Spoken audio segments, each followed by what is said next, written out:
It's been 2 years since Israel began its genocide in Gaza. 2 years of relentless bombardment, displacement and death. And here in London, hundreds of thousands have gathered to say they will not stop protesting until Palestine is free, despite the latest ceasefire deal. Now the UK is facing increasing crackdown on protests, but that does not appear to be deterring people from showing up.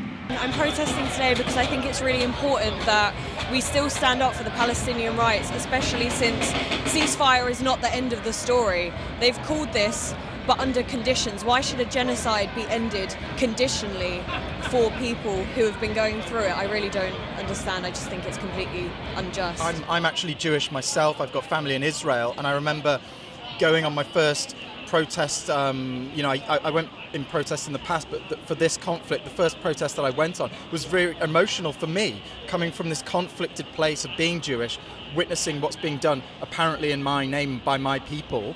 And then I remember just chanting, "Stop killing children." And it almost made me cry, because the thought of my relatives and my people doing this barbarism disgusts me. When you look at this ceasefire, are you optimistic about it bringing about any real change? If Tony Blair's involved, if Donald Trump's involved, if it's orchestrated by Netanyahu and the Palestinians don't have a voice in it, then no, I'm very pessimistic about the deal. They put Tony Blair on the panel of peace or whatever with Trump.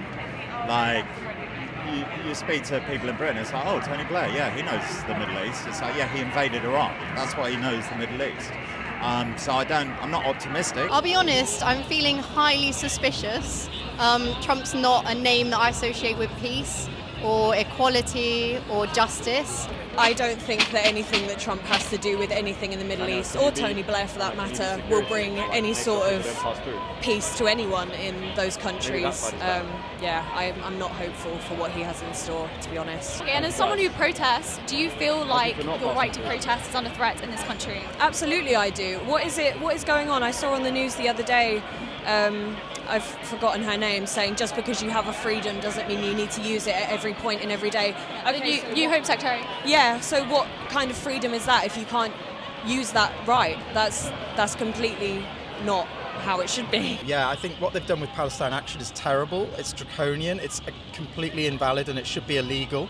And I think we're seeing those powers being abused in many different ways now, and it's scary. We're moving into a totalitarian sort of state. And my last question is, obviously we've all been watching this genocide unfold on our phones over the last 2 years. Is there anything at this stage that gives you any hope?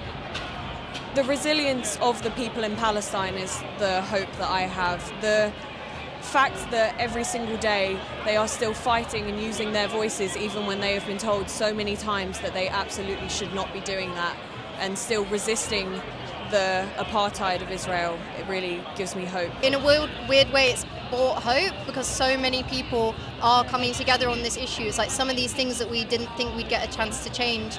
It seems like there's enough energy behind this that we could actually make a difference.